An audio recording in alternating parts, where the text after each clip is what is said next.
The Defenders, Episode 2, Mean Right Hook. Super excited for this episode. I knew from the beginning, just based on the title, I was like, okay, this is where, Luke Cage and Iron Fist meet up, because that was like one of the lines they had in the trailer where Luke was like, you got a mean right hook. So I was like, alright, can't wait for this to happen. Of course, it's like towards the end of the episode, but it was still a really good episode. We get to see kind of the aftermath of this crazy earthquake. We get to see Matt doing his Daredevil thing without the mask. I love the way they started it, where he's doing like the superhero perch, but he's not in costume, and he's like right on the edge. He doesn't like instantly go out to do it, but he's like right there, and he's just kind of waiting for the worst thing, to go wrong. And it ends up being these kids trying to rob this place. And so it starts off kind of normal where, he's listening and they're trying to rob this place. He stops, and then it's like, okay, well, the guy pulled a gun on the kids, and they're like, all right, look, we're gone. And then the guy decides, no, I'm going to kill you because you tried to rob me. So Matt takes off. He takes off to save these kids, because it's like, they're criminals, but they're still just kids. Like, you can't just kill them, especially after they're, trying to leave. So he goes down, he does his thing, and it was a cool little fight sequence. And so he takes the first dude out, has the gun, and he tries to stop the second guy. And so while he's like slightly distracted, he just whips the shotgun at his face. He like hops around the garbage can, then he takes him down and beats him up. And then, he does this thing where he just like punches the crap out of people, where like he just does like repeated punches, and it looks so brutal, and it's just like a simple punch, but it's like just repeated in like one spot, and it's like, yeah, that'll mess somebody up. You just hit him exactly in the same spot over and over again. So takes that guy down, and then, he takes off. And that was like, that was like his thing. And, they have the moment later on in the episode where he's, like opening up the stuff for his knuckles and things like that. And he's just like amped a little bit, and he just like flips out and tosses everything off the table. There's a bit of dust there. I feel like they put that in there on purpose. Like, oh, look how dramatic it is. And like a little bit of dust like flew up. But he has that moment where it's like, he opens up the chest and he looks at his outfit. And he's deciding, it's like, do I go back to this? Because he left it behind, and it was very interesting. It was like one of those cool moments where, and this is from the first episode, but he mentions like, that's not what I'm doing anymore. I left that behind, but it's there. It's still inside of him, and it's really what he wants to do. So it was a cool little moment. And then, of course, as that's happening, Foggy ends up calling him. So they go out to Josie's. It was cool that they did that, like all the kind of classic little staples of Daredevil. So they go back to the classic bar. They hang out because it had been a while, and Foggy's like, hey, I'm here to kind of help you stay away from doing that. Like, you clearly left it behind. That was your choice. I didn't force you to do it. No one did. So in order to help you try to avoid it, here's just a bunch of busy work. It's pro bono stuff, good people that need justice. It's not like you're helping criminals or anything, just good people. So it'll help you. And I love this scene because Matt is like, well, what if it doesn't work? What if I'm able to do it and still go out and, be Daredevil? And then Foggy's just like, well, at least we tried. Like, I'm just kind of here to help my friend, and that's really all there is to it. If I can't do it, then I gave it a shot. You're just kind of meant to be Daredevil, and that's it. And I was like, I like that scene, because it was just like, hey, you want to leave it behind. I'm trying to help you leave it behind. I'm not judging you or anything. It's just kind of something, it's the smallest little thing I can do to actually help you not be Daredevil, since you kind of don't want to be, but you still kind of do. So I thought it was a cool little sequence where he was just doing what he could, to try to help him out. So I really liked that moment. Jessica's story in this episode, I would say, was probably the most entertaining, just because it went back to, and this is one of the things, I feel like they're doing it perfectly, just this episode and the last, getting the different feel for all the different characters. Like, every time we go to them, it feels like that show, at least so far to me, and I'm happy with that. I don't know how it's going to feel when they're all together, because, you can't have that different style where it's like, oh, it's just Jessica Jones, or just Daredevil, or just Luke Cage or Iron Fist. But so far, that's exactly what it's like. Every time they go to him, like every time they go to Jessica, it's dark. Like, it gets dark. Like, she, she's dealing with cops and stuff. She steals the C4. Misty tries to chase after her. And then, she ends up going home. And that's where she finds out that the guy she was chasing after actually has a gun to Malcolm's head. And that's when it starts to get, real intense, just like Jessica Jones. And so they're going through the situation. She's trying to, save Malcolm and everything. It's like, hey, your family was worried. Don't worry about this. I don't know who you're talking about. I'm not with anybody. And then Elektra comes in, and it gets real crazy because, just nothing works. She's trying to, Elektra comes in, and the dude's like, well, you're not going to have this. He blows his brains out, which is crazy. And then Jessica tries to deal with Elektra, but of course she has super strength as well as, like, ninja tactics. So she knocks her against the wall and then takes off. And I thought we were going to get like a mini fight sequence, which would have been great. But Jessica goes through all this crap. She gets downstairs, and then Misty shows up behind her. I was like, yep. She stole some C4 last time they saw each other.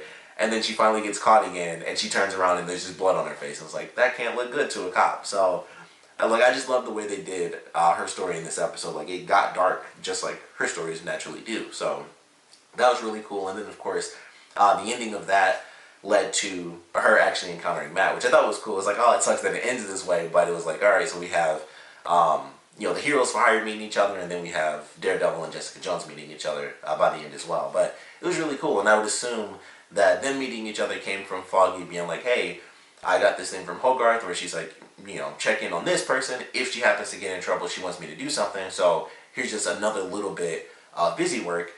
And of course, it's that random little thing where it just so happens that this busy work will now lead one superhero to meet another. So I thought that was cool. Nice little way to end it. And then of course you have the Iron Fist and Iron Fist / Luke Cage storylines.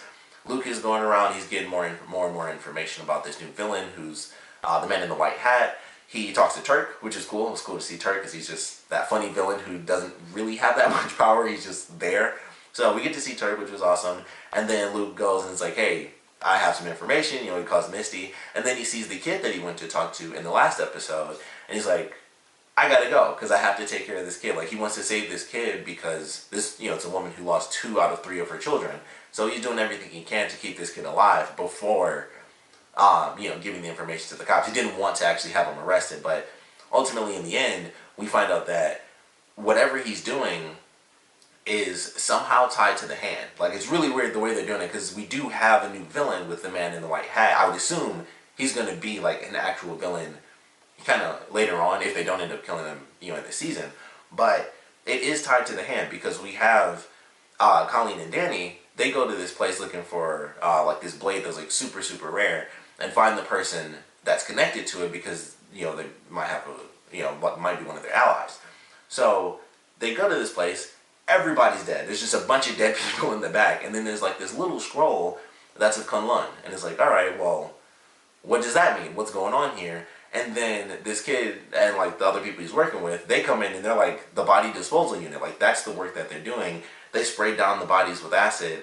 And I don't know if they were like melting them down completely because the acid didn't seem like it didn't seem like real acid. It seemed like it only burned the hands, but that could also just be like a CG thing. They didn't want to do like all the jackets and all that stuff burning. But, they're coming in and they're, just there to like clean up the body. So Danny and Colleen are like, all right, well, they're not getting away with this. So of course they end up fighting. And naturally, the one person that ends up taking off, which I love that scene where he's just spraying the body and then he looks and it's like, oh, they're beating up the people I work with. I should probably take off. So he takes off.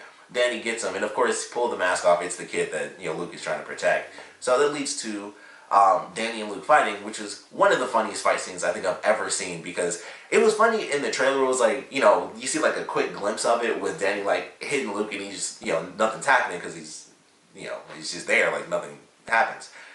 But watching the whole fight sequence where you have one dude doing everything he can, like he's doing all the moves and stuff, and it's like, especially when they do the slow motion thing, is my favorite part because he's doing like the moves, like he hits him like that, and then he's doing like the charge thing where he hits him, and then he's like this, and he hits him in the chest, and Luke is just looking down at his chest like, what is this dude doing? And it was just so funny. Like, he's doing like leg kicks and he's just like looking. Every time he hits him, he just looks at where he hit him. Like, I don't think he's understanding what's happening. And he's just punching and kicking. It was still a cool fight though. I actually did like it. It was really funny.